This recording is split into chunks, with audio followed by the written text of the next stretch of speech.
ذرا ایک منظر تصور کریں، پنجاب کے شہر لودھرا کی ایک مصروف سڑک پر ایک مین ہول کا ڈھکن غائب ہے۔ ہاں، جو کہ ہمارے ہاں ایک عام سی بات ہے۔ بالکل، اور وہاں سے گاڑیاں، موٹر سائیکلیں، پیدل چلنے والے گزر رہے ہیں۔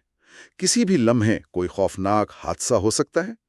اب عام طور پر ہم کیا توقع کرتے ہیں؟ یہی کہ کوئی شہری دیکھے گا، پھر شکایت کرے گا۔ جی، کوئی سرکاری ہیلپ لائن پر کال کرے گا، پھر وہ کال کسی کلرک کو جائے گی، فائل بنے گی، اور پھر شاید چند دنوں بعد کوئی اس ڈھکن کو لگانے آئے۔ صحیح، اور تب تک شاید کوئی نقصان ہو چکا ہو۔ بالکل ایسا ہی ہے، لیکن اب یہ منظر بدل چکا ہے۔ سڑک کے کنارے لگے ایک کیمرے نے اس کھلے مین ہول کو دیکھا۔ اس نے کسی انسان کی شکایت کا انتظار نہیں کیا۔ واو! اس کیمرے کے پیچھے ایک ڈیجیٹل دماغ تھا، جس نے فوراً تجزیہ کیا کہ یہ ایک خطرہ ہے، اور سیکنڈوں کے اندر متعلقہ محکمے کے ڈیش بورڈ پر ہائی الرٹ جاری کر دیا۔ یہ واقعی حیران کن ہے۔ اور یہ کوئی سائنس فکشن فلم کا سین نہیں ہے، یہ آج کے پنجاب کی حقیقت بننے جا رہا ہے۔ آج کے اس تفصیلی جائزے میں ہم بالکل یہی سمجھنے کی کوشش کریں گے۔ جی بالکل۔ ہمارے سامنے اس وقت حکومتی پریس ریلیزز ہیں، ٹیکنالوجی کی عالمی خبریں، ٹیکس رپورٹس اور OECD جیسے بین الاقوامی اداروں کی رپورٹس کا ایک بہت بڑا پلندہ موجود ہے۔ اور اس میں زراعت کے جدید اعداد و شمار بھی شامل ہے۔ ہاں، وہ بھی۔ اور ہمارا مشن یہ سمجھنا ہے کہ جب ایک پورا صوبہ بے وقت اپنے صحت، تعلیم، زراعت، معیشت اور پولیس کے نظام کو مصنوعی ذہانت یعنی AI پر منتقل کرتا ہے تو ہوتا کیا ہے؟ صحیح۔ یہ ایسا ہی ہے جیسے ہم نے ایک پرانی خستہ حال ونٹیج کار میں اچانک کسی جدید فائٹر جیٹ کا انجن لگا دیا ہو۔ تو چلیں اس کی تہیں کھولتے ہیں۔ یہ ونٹیج کار والی تشبیہ واقعی بہت برمحل ہے، اور یہاں سب سے حیران کن بات یہ ہے کہ یہ سارا عمل محض چند نئے کمپیوٹر خریدنے تک محدود نہیں ہے۔ یعنی دفتروں میں وائی فائی لگا دیا یا کوئی سافٹ ویئر انسٹال کر دیا؟ بالکل نہیں، یہ اس سے بہت بڑا ہے۔ جب ہم ان تمام رپورٹس اور ڈیٹا کو غور سے دیکھتے ہیں نا، تو یہ بات بالکل واضح ہو جاتی ہے کہ یہ روایتی طرز حکمرانی کو بنیادی سطح سے اثر نو ترتیب دینے کی کوشش ہے۔ پورا نظام ہی بدلا جا رہا ہے۔ جی، ہم ایک ایسے نئے دور میں قدم رکھ رہے ہیں جہاں فیصلے انسانوں کے موڈ یا فائلوں کی رفتار پر نہیں، بلکہ پیور ڈیٹا اور الگوریدم پر ہو رہے ہیں۔ صحیح۔ اور اس کا اثر صرف سرکاری دفتروں تک نہیں رہے گا، بلکہ یہ سڑک پر چلنے والے ایک عام انسان، کسان اور ایک مریض کی زندگی کو براہ راست متاثر کر رہا ہے۔ اور اس تبدیلی کا سب سے پہلا اور شاید سب سے جذباتی اثر ہمیں صحت کے شعبے میں نظر آ رہا ہے۔ میں نے پنجاب کے AI سے چلنے والے اسٹروک پروجیکٹ کی رپورٹ پڑھی ہے۔ ہاں، وہ cure.ai والا پروجیکٹ۔ بالکل۔ رپورٹس کے مطابق یہ ٹیکنالوجی حرف بے حرف انسانی جانیں بچا رہی ہے۔ لیکن میرے ذہن میں فوراً یہ سوال آتا ہے کہ ایک سافٹ ویئر کسی ڈاکٹر کی جگہ کیسے لے سکتا ہے؟ یہ ایک بہت عام سوال ہے جو لوگ اکثر پوچھتے ہیں۔ روایتی طور پر تو CT اسکین ہوتا ہے، پھر ریڈیولوجسٹ اس فلم کو روشنی کے سامنے رکھ کر گھنٹوں دیکھتا ہے۔ تو یہ نیا AI ٹول اصل میں کام کیسے کر رہا ہے؟ دیکھیں، اس کا میکینزم سمجھنا بہت دلچسپ ہے۔ فالج یا اسٹروک کے معاملے میں میڈیکل سائنس کا ایک اصول ہے جسے کہتے ہیں ٹائم از برین، یعنی وقت ہی دماغ ہے۔ اچھا۔ دماغ کو خون فراہم کرنے والی شریان میں جب کوئی رکاوٹ آتی ہے تو ہر گزرتے منٹ کے ساتھ لاکھوں خلیات ہمیشہ کے لیے مرنا شروع ہو جاتے ہیں۔ واہ، یعنی ہر سیکنڈ قیمتی ہوتا ہے۔ بالکل۔ پرانے نظام میں مریض اسپتال آتا ہے، اسکین ہوتا ہے، ڈاکٹر کے پاس جاتا ہے، اس میں گھنٹوں لگ جاتے ہیں۔ لیکن cure.ai کا الگوریدم انسانوں کی طرح کام نہیں کرتا۔ تو پھر یہ کیسے کام کرتا ہے؟ اسے دنیا بھر کے کروڑوں CT اسکینز کا ڈیٹا فیڈ کیا گیا ہے۔ جب پنجاب کے کسی اسپتال میں اسکین اپلوڈ ہوتا ہے تو یہ ماڈل ایک ایک پکسل کو دیکھ کر اپنے ڈیٹا سے میچ کرتا ہے۔ صحیح۔ اور محض 1 یا 2 منٹ میں بتا دیتا ہے کہ دماغ کے عین کس حصے میں خون کا بہاؤ رکا ہوا ہے۔ یہ صرف رفتار نہیں ہے، درستی کی بھی بات ہے جو انسانی آنکھ سے چوک سکتی ہے۔ یعنی ہم وقت کو بچا کر دراصل دماغ کو بچا رہے ہیں۔ اور رپورٹ میں ایک اور بہت بڑی کامیابی کا ذکر ہے، جسے میکینیکل تھرومبوٹومی کہا گیا ہے۔ جی، یہ ایک بہت پیچیدہ سرجری ہے۔ بالکل۔ یہ پڑھ کر میں حیران رہ گیا کہ ایک تار کے ذریعے دماغ کے اندر جا کر خون کے لوتھڑے کو نکالا جاتا ہے، اور نجی اسپتالوں میں اس کا خرچہ کوئی 5 سے 6 لاکھ روپے تک آتا ہے۔ صحیح، جو کہ ایک عام آدمی کی پہنچ سے باہر ہے۔ ہاں، لیکن اس پروجیکٹ کے تحت 46 مریضوں کی یہ سرجری بالکل مفت کی گئی. تو کیا ہم یہ کہہ سکتے ہیں کہ اے آئی صرف تشخیص نہیں کر رہی بلکہ یہ فیصلہ بھی کر رہی ہے کہ کن مریضوں کو فوراً یہ مہنگی سرجری درکار ہے؟ بالکل درست. دیکھیں، صحت کے شعبے میں سب سے بڑا مسئلہ ہی یہی ہے کہ محدود وسائل کو حقدار تک کیسے پہنچایا جائے. صحیح. اے آئی یہاں ایک فلٹر کا کام کر رہی ہے. جب سسٹم منٹوں میں بتا دیتا ہے کہ کون سا مریض گولڈن آور میں ہے جس کی جان بچائی جا سکتی ہے، تو ڈاکٹر فوراً حرکت میں آ جاتے ہیں. مطلب وسائل ضائع نہیں ہو رہے. جی بالکل، ٹارگیٹڈ طریقے سے استعمال ہو رہے ہیں. جان بچانے کا یہ تصور صرف اسپتالوں تک محدود نہیں ہے. ہم دوبارہ اس کیمرے اور کھلے مین ہول والی بات پر آتے ہیں. میں پنجاب سیف سٹیز اتھارٹی کے ٹاک ٹو کیمرہ فیچر کے بارے میں سوچ رہا تھا. ہاں، وہ بھی ایک بہت زبردست انیشیٹو ہے. کیمرے تو ہمیشہ سے شہروں میں لگے ہوئے ہیں، لیکن وہ تو صرف بے جان شیشے کی آنکھیں ہیں. وہ بس ویڈیوز ریکارڈ کرتے ہیں تاکہ چوری یا حادثے کے بعد انہیں دیکھا جا سکے. جی بالکل، پوسٹ مارٹم کے لیے. تو کیا اب ہم نے ان ہزاروں ڈیجیٹل آنکھوں کو ایک دماغ دے دیا ہے جو خود فیصلہ کر رہا ہے کہ کچرا کہاں ہے، دھواں کہاں سے اٹھ رہا ہے؟ یہ کیمرہ یہ سب سمجھ کیسے رہا ہے؟ یہ دراصل کمپیوٹر ویژن کا کمال ہے. آپ نے ٹھیک کہا کہ پہلے ہم صرف ری ایکٹیو تھے، حادثہ ہونے کے بعد تفتیش کرتے تھے. اب ہم پرو ایکٹیو یعنی پیشگی بچاؤ کی طرف جا رہے ہیں. صحیح. یہ کیمرے خود نہیں سوچتے، ان کے پیچھے سرورز میں اے آئی کے ڈیپ لرننگ ماڈلز چل رہے ہوتے ہیں. انہیں لاکھوں تصویریں دکھا کر ٹرین کیا گیا ہے. تصاویر جیسے کھلے مین ہولز یا آگ کی؟ جی بالکل. تو جب لائیو فیڈ میں کوئی ایسا پیٹرن بنتا ہے تو سسٹم کی پیٹرن ریکگنیشن فوراً حرکت میں آتی ہے. وہ کسی انسان کے مانیٹر دیکھنے کا انتظار نہیں کرتا، سیدھا آٹومیٹڈ الرٹ بھیج دیتا ہے.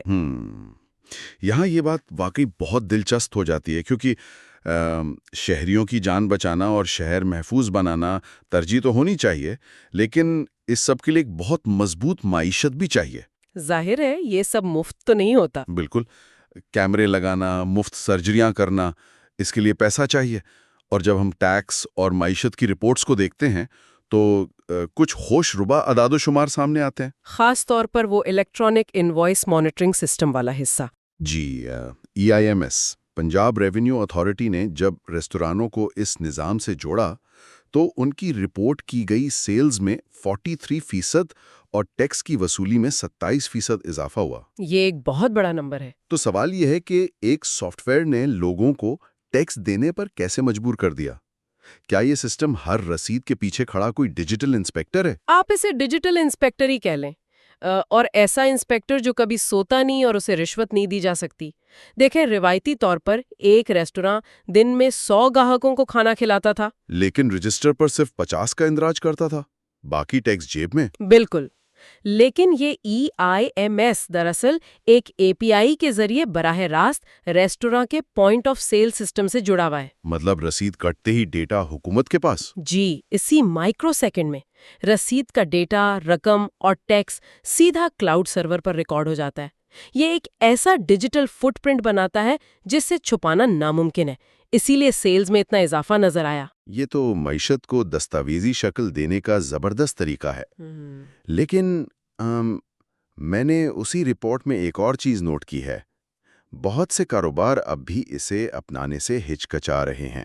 ہاں، مزاحمت تو ہوتی ہے. اگر یہ اتنا ہی زبردست ہے تو لوگ بھاگ کیوں رہے ہیں؟ رپورٹ میں لکھا ہے کہ ترغیبات کی کمی اور IT کے مسائل اس کی بڑی وجہ ہے. دیکھیں، یہ ایک فطری انسانی رد عمل ہے. جو لوگ غیر شفاف نظام سے فائدہ اٹھا رہے تھے وہ مزاحمت تو کریں گے، لیکن کچھ حقیقی ٹیکنیکل مسائل بھی ہیں. جیسے چھوٹے کاروباروں کے پاس سسٹم نہیں ہوتے؟ بالکل. چھوٹے ریستورانوں کے پاس وہ IT ہنر یا انفراسٹرکچر نہیں ہے کہ وہ اپنے پرانے کمپیوٹرز کو جدید سرور سے جوڑ سکیں. اور جب تک آپ انہیں یہ نہیں بتائیں گے کہ ان کا اپنا کیا فائدہ ہے، کہ انہیں ٹیکس ریفنڈ جلدی ملے گا یا قرضہ آسانی سے ملے گا، تب تک وہ اسے بوجھ ہی سمجھیں گے. ٹیکنالوجی موجود ہے لیکن اس پر بھروسے کا کلچر بننا باقی ہے. صحیح. اور معیشت کی بات ہو اور زراعت کا ذکر نہ ہو یہ ناممکن ہے. پاکستان کی GDP کا 24% زراعت پر ہے اور سال 2023 میں زرعی برآمدات $5.2 بلین تک پہنچ گئیں. جی، یہ گرین پاکستان انیشیٹو اور لمز کا نتیجہ ہے. ہاں، land information and management system. لیکن جس چیز نے مجھے سب سے زیادہ چونکایا وہ کھیتوں میں IoT سینسرز اور تھرمل امیجنگ کا استعمال ہے. یہ واقعی زراعت کا مستقبل ہے. میں تو یہی سمجھتا تھا کہ کھیتی باڑی مٹی، پانی اور کسان کا کام ہے. اب یہ تھرمل کیمرے اور سینسرز کھیت میں کیا کر رہے ہیں؟ اصل میں روایتی زراعت ایک اندھے اندازے کا نام ہے. کسان آسمان دیکھ کر بارش کا اندازہ لگاتا ہے اور اگر ایک حصے میں کیڑا لگ جائے تو پورے 50 ایکڑ پر سپرے کر دیتا ہے، جس سے دوا بھی ضائع اور زمین بھی زہریلی. بالکل. AI اور سینسرز نے اسے پریسیژن ایگریکلچر یعنی انتہائی درست فارمنگ میں بدل دیا ہے. زمین میں دبے سینسرز بتاتے ہیں کہ مٹی کے کس حصے میں پانی کی ضرورت ہے. اور وہ تھرمل امیجنگ کی کیا کہانی ہے؟ ڈرونز کے ذریعے فصل کی ایسی تصویریں لی جاتی ہیں جو انسانی آنکھ نہیں دیکھ سکتی. اگر پتوں کا درجہ حرارت معمولی سا بھی بدل رہا ہے تو AI کسان کو ہفتوں پہلے بتا دیتی ہے کہ بیماری آ رہی ہے. واہ، مطلب ہم پودوں کا بھی میڈیکل چیک اپ کر رہے ہیں؟ بالکل، اور اس سے پیداوار کئی گنا بڑھ جاتی ہے. اور بات صرف پودوں تک محدود نہیں ہے. رپورٹ میں ایک ایپ کیٹل آئی کا ذکر ہے. یہ پڑھ کر میں دنگ رہ گیا. ڈرونز کی مدد سے بھینسوں اور گایوں کی صحت مانیٹر ہو رہی ہے. جی بالکل. بھلا ایک اڑتا ہوا کیمرہ کیسے بتا سکتا ہے کہ گائے بیمار ہے؟ اور وہ ہدف کہ افزائش نسل کے ذریعے پیدائش کو سالانہ 40 سے بڑھا کر 50,000 تک لے جانا ہے. یہ نمبرز تو ناقابل یقین ہے. سننے میں ناقابل یقین لگتا ہے لیکن یہ خالص سائنس ہے. کیٹل آئی کوئی جادو نہیں، یہ جانوروں کی گیٹ انالیسز یعنی چلنے کے انداز کو دیکھتی ہے. اچھا، چلنے کے انداز کو؟ ہاں، جب ہزاروں جانور چل رہے ہوں تو انسان نہیں دیکھ سکتا کہ کون سا جانور معمولی سا لنگڑا رہا ہے، لیکن AI فوراً پکڑ لیتی ہے اور الرٹ کر دیتی ہے تاکہ علاج ہو سکے. اس سے پہلے کہ دودھ کم ہو جائے. اور وہ 5000 بچوں والی بات؟ وہ AI اور جینیٹکس کا ملاپ ہے. AI جانوروں کے جنیاتی ڈیٹا کا تجزیہ کر کے پیشین گوئی کرتی ہے کہ کن دو جانوروں کے ملاپ سے سب سے صحت مند نسل پیدا ہوگی. واہ، لیکن اب میرے ذہن میں ایک بہت بنیادی سوال آ رہا ہے.